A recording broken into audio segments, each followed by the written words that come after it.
அனைவருக்கும் வணக்கம்.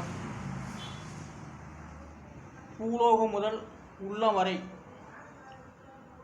நட்சத்திரம், கிரகங்கள் அனைத்தையுமே இந்த தமிழ் எண்கணித ஜோதிடம் கணித்து சொல்லப்படும். வார்த்தை அடிப்படையில் ஜாதக பலன். மன்னனுக்கு 4 எழுத்துக்கள். அந்த 4 எழுத்துக்கு உண்டான எண்கணிதம் 1, 6, 9, 6 இதெல்லாம் கூட்டினாக்கா 22. அதனுடைய விதி என்கிறது 4. மன்னன் 4ஆம் இடத்தில் வருகின்றார். ஏன்னா மன்னன் 4ஆம் இடத்தில் வருகின்றார். அந்த 4வது எண் தோஷம்னு சொல்கிறாங்க. ஆனால் சில வார்த்தைகளுக்குத்தான் அது சொல்லப்பட்டது. ஆனால் மன்னன் என்பது 4ஆம் இடத்தில் வருகிறது. அந்த மன்னன் 4ஆம் இடத்தில் வருவதால் மன்னனுக்கு அது 4வது விதி எண் யோகத்தை தருகிறது.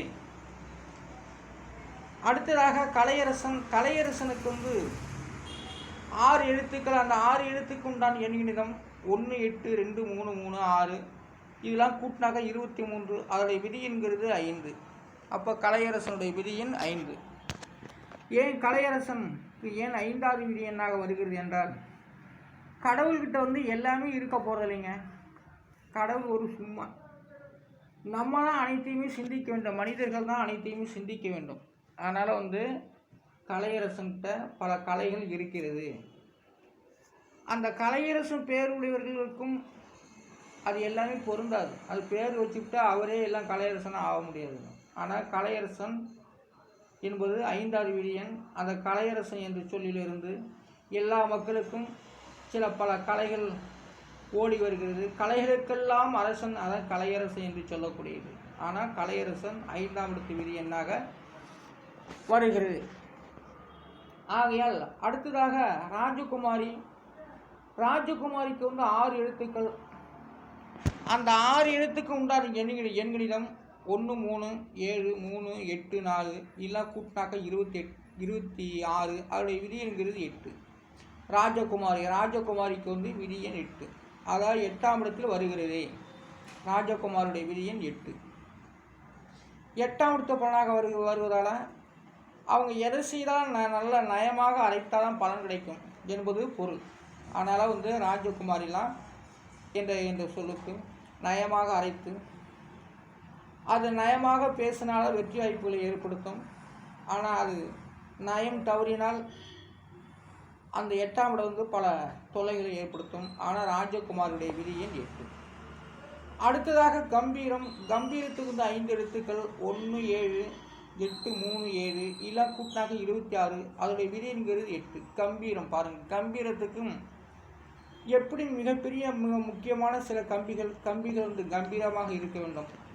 அந்த கம்பீரமாக இருந்தால் தான் கட்டடங்கள்லாம் நல்லா ஒரு 60 வருஷம் 50 வருஷம் நிலைத்து நிற்கும்.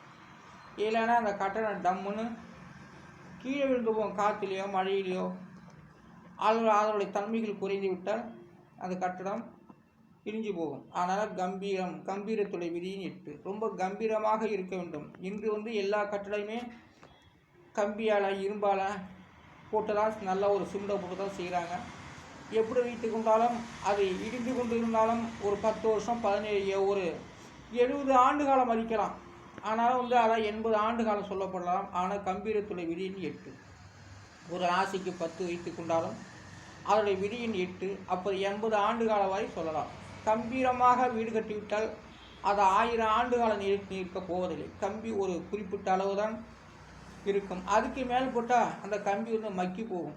சிமெண்டோடு மண்ணோடு சேர்ந்து எல்லாமே மக்கி போச்சுன்னா அந்த வீடு அந்த வீட்டோட தன்மை குறைந்து விடும். ஆனால் எப்படி வைத்து கொண்டாலும் கம்பீரத்துடைய விதியின் 8.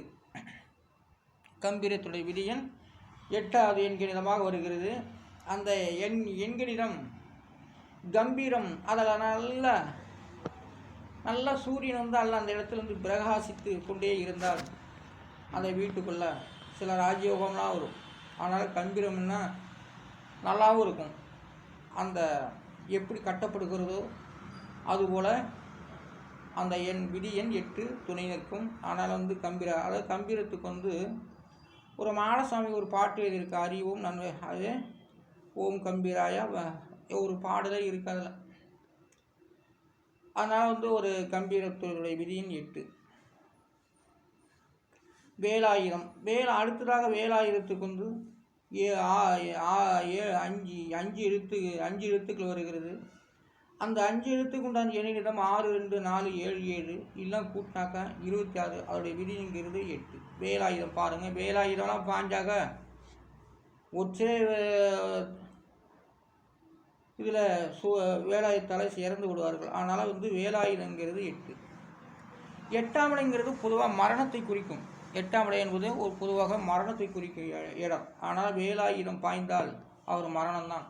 ஆனால் வேலாயுதம் என்ற பேருக்கு அந்த பேரால் பலர்களுக்கு சில வீரங்கள் கொடுக்கும். ஆனால் வேலாயுதம் என்ற பேருக்கு அவருக்கே பெரிய வீரங்கள்லாம் ஏற்பட்டு போகாது. வேலாயுதம் என்ற பேர் அந்த பேரிலிருந்து அவர்களுக்கு பல நன்மைகள் அந்த ஏரியா மக்களுக்கு அது கிடைக்கும். அதான் வேலாயுதம். வேலாயுதம் என்ற பேருக்கு விதி எண் 8. அடுத்ததாக சூலாயுதம். சூலாயுதத்துக்கு 5 எழுத்துக்கள். அந்த 5 எழுத்துக்கு உண்டான எண்ணிடம் 3, 2, 4, 7, 7 எல்லாம் கூட்டினாக 23. அதோடைய விதி என்கிறது 5. அப்போ சூலாயுதம் உடனே பாஞ்சிடாதுங்க.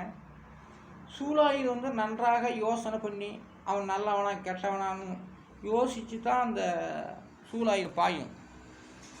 அப்போ அந்த 5ஆம் இடத்துக்கு விதியின் 5. அது ரொம்ப ராஜ்யதந்திரமானது சூலாயுதம் என்பது. அந்த சூலாயுதம் ரொம்ப யோசித்து நிதானித்து தான் அந்த சூலாயுதம் அவன் மீது பாயும். அவருடைய விதியின் 5. பூவாய்க்கு 3 எழுத்து. அந்த 3 எழுத்துக்கு உண்டான எண்களிடம் 9, 3, 3 எல்லாம் கூட்டினாக்கா 15. அதோடைய விதிங்கிறது 6. பாருங்க, பூவாயி அந்த காலத்தில் பூவாயின்னு பேர் வைப்பாங்க. பூவாயி பூ மறந்தது தான் அதான் பூவாயி. பூவாயி என்ற விதியின் 6. அப்போ பூவாய்க்கு 6ஆம் இடத்து பலனாக வருகிறது. அது பொதுவாகவே இந்த ஜாதக பலன் விரைய சாணம் என்று சொல்லப்படுகிறது.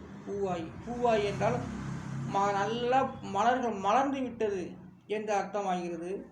அந்த மலர்கள் மலர்ந்த உடனே அதான் பூவாய். பூவாயும் நல்லா மலர்ந்த மலர், நல்லா விரிந்த பூக்கள். அந்த பூவாய் விரிந்த பூக்கள், நல்லா மலர்ந்து விட்ட பூக்கள். அந்த பூவாய் என்ற தன்மையினால் எல்லாருக்கும் நல்ல பலனை கொடுக்கும். ஆனால் அதோடைய விதிங்கிறது 6. மலருக்குள் எப்படி மகரந்தம் மறைக்கப்பட்டு உள்ளதோ அதுபோல் மனிதனுக்கு அறிவும் மறைந்திருக்கும். ஆனால் பூவுக்குள்ள இதழுக்குள்ள மகரந்தம் எப்படி மறைந்திருக்கிறதோ அதுபோலதான் மனிதனுடைய அறிவும் மறைந்திருக்கிறது. அந்த மகரந்தத்தை நாம் இதழை பிரித்தால் இதழை நாம் நீக்கி பார்த்தா தான் அந்த மகரந்தம் இருக்கும். ஆனாலும் அந்த அறிவுன்னு இருந்துட்டா மனிதனுக்கு போதாது. அந்த மகரந்தத்தை பார்க்க அந்த இதழெல்லாம் பார்க்க, இதழை தள்ளி பார்க்க வேண்டாம். அப்போ தான் அந்த மகரந்தம் தெரியும். ஆனால் மகரந்தத்துடைய விதி என்கிறது 6. பூவாயினுடைய விதிங்கிறது 6. அப்போ பூவாயி என்பது மலர்ந்து விட்ட பூக்கள், மகரந்தம் தெரியும்படி.